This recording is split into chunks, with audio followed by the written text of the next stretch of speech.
oke lah, kita bisa menahan dalam waktu 20. Yang disampaikan juga tadi di Pak Setio sendiri menyampaikan akan dilakukan penahanan selama 20 hari.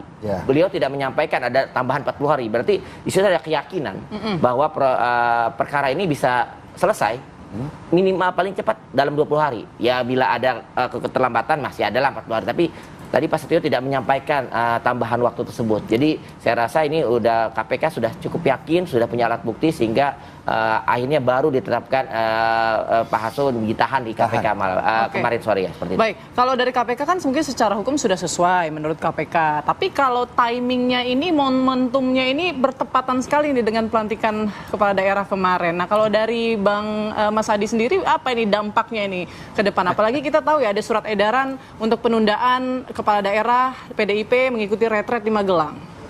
Ya, saya kira memang dua hal ya terkait dengan penahanan Sekjen PDIP Hasto Kristianto. Pertama tentu akan berpengaruh dalam konteks konstelasi politik secara nasional, terutama bagaimana hubungan antara PDIP dengan Gerindra, termasuk juga soal bagaimana masa depan, soal kemungkinan ya, kita bicara tentang kemungkinan pertemuan antara Prabowo Subianto dengan Megawati Soekarno Putri. Ini rasa-rasanya memang sedang diuji. Tapi kalau kita melihat kecenderungan rata-rata secara umum agak semakin gelap gulita. Jadi soal nasi goreng yang kemudian akan disajikan bubar misalnya, nih berarti ya. itu akan bubar nih. Jadi kan menunya udah nggak enak. Dengan munculnya kasus ini, dengan ditahannya Pak Hasto, justru semakin memunculkan opsi pertemuan Ibu Mega dan jadi juga Prabowo. Prabowo. Jadi masak nasi gorengnya biar ada ruang negosiasinya gitu nggak? Kalau saya justru melihat agak semakin rumit dan saya sebut tadi gelap gulita karena kita mendengar gitu ya dan bahkan membaca bagaimana surat edaran yang sudah dikeluarkan oleh PDIP menginstruksikan kepada gubernur, bupati dan wali kotanya yang terpilih untuk menunda ikut retret yang per hari ini dilakukan oleh pemerintah melalui Kementerian Dalam Negeri. Secara politik ini disebut sebagai pembangkangan. Ini disebut sebagai bagaimana suasana politik PDIP hari ini juga tidak sejalan dengan pemerintah. Padahal kita tahu bahwa sejak lama pasca Pilpres 2024 PDIP selalu mengatakan bahwa mereka tidak ada persoalan apapun dengan Gerindra. Mereka akan mendukung penuh apa yang dilakukan oleh Prabowo Subianto sekalipun posisinya berada di luar. Tapi per hari ini kalau mau jujur, retreat itu adalah program pemerintah. Sekalipun tidak wajib diikuti, dengan adanya penundaan seluruh kepala daerah PDIP tidak ikut ke Magelang untuk beberapa hari. Ini kan satu sinyal yang kemudian bisa ditangkap oleh publik bahwa hubungan kedua partai ini tidak baik-baik saja. Kalau baik-baik saja, mestinya semua kepala daerah yang sudah dilantik oleh Presiden kemarin ikut juga terlepas apapun situasi politik hari ini, termasuk posisi Pak Hasto setelah ditahan oleh KPK. Kan itu jalan ceritanya. Kalau kepala daerah PDIP tidak ikut dan satu-satunya kepala daerah dari partai yang kemudian tidak ikut, itu kan orang menangkap. Pasti ada sesuatu nih yang terjadi antara PDIP dengan penguasa. Antara sesuatu yang terjadi antara PDIP dengan Gerindra itu satu hal. Nah yang kedua ini kan pasti akan menebalkan bagaimana konflik politik antara PDIP dengan mantan presiden sebelumnya. Kan kita mendengarkan bagaimana Hasto setelah ditahan itu memang menyebut ya keluarga satu sosok gitu. ya macam-macam lah, orang sudah tahu lah siapa itu. Bahkan kemudian tim hukumnya mengatakan bahwa biarkan KPK itu menunaikan tugasnya menegakkan persoalan ini, dan mereka kemudian meminta kepada pendukung Hasto yang ada di KPK katanya itu bahwa yang dihadapi itu bukan penguasa, yang dihadapi itu adalah mantan orang yang berkuasa dan kemudian juga sudah dipecat oleh PDIP melalui Hasto. Kan jelas kemana ini arahnya.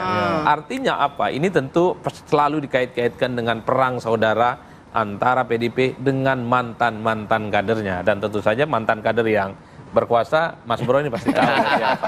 Jadi ya, setelah Hasto Kristianto menjadi tersangka KPK, Hasto ungkap 4 sikap yang bikin raja tidak senang. Ya, Hasto Kristianto, Sekretaris Jenderal PDI Perjuangan, menilai proses hukum yang kini menjeratnya di KPK tidak bisa dilepaskan dari sikap politiknya selama ini. Menurut Hasto, ada 4 sikap politik yang disampaikan sebagai Sekjen PDI Perjuangan yang membuat sosok raja tidak senang. Hasto tak merinci sosok raja yang dimaksud. Dalam panggung besar politik di Indonesia, Apa yang terjadi tidak bisa dilepaskan dari sikap-sikap politik yang saya sampaikan sebagai Sekretaris Jenderal PDI Perjuangan. Sikap kritis itulah yang menciptakan hadirnya rasa tidak senang dalam diri seseorang yang mengidentikan dirinya sebagai raja, kata Hasto pada kantor DPP PDI Perjuangan. Pertama, soal penolakan PDI Perjuangan terhadap kehadiran Timnas Israel dalam Piala Dunia U20 tahun 2023 di Indonesia.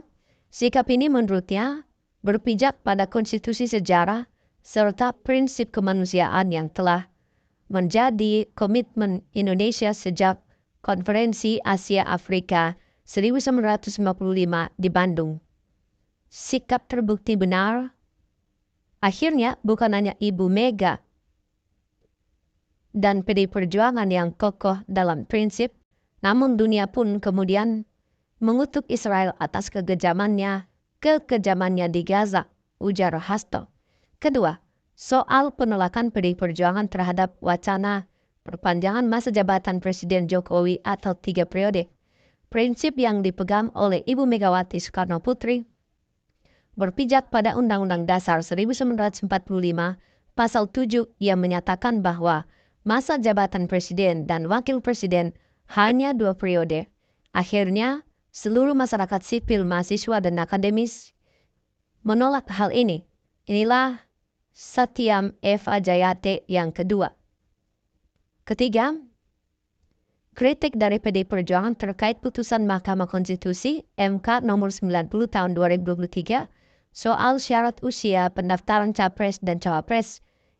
Inilah abuse of power dengan menggunakan hukum dan diduga penuh dengan intimidasi dan penggunaan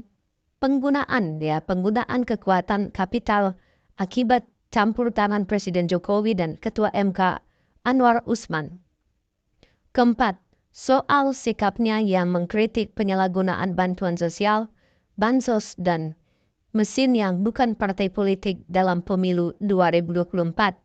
PDI Perjuangan menyampaikan begitu banyak catatan gelap atas praktik demokrasi prosedural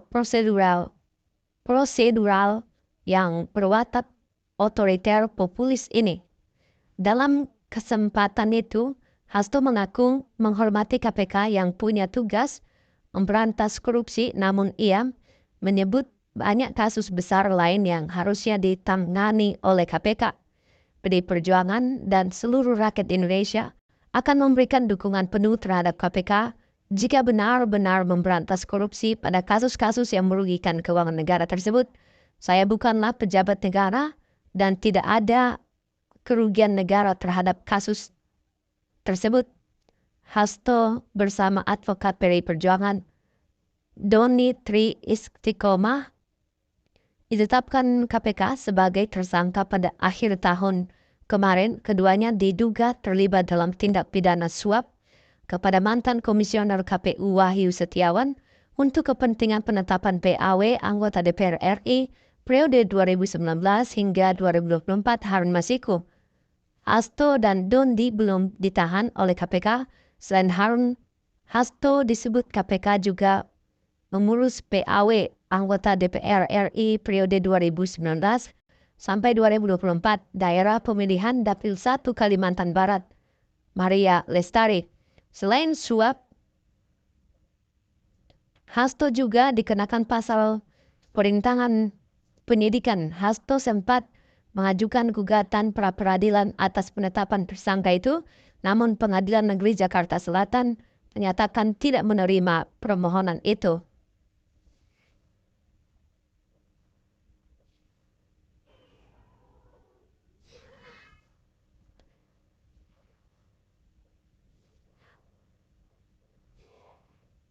Ya, luar biasa ya penetapan Hasto ini sebagai tersangka.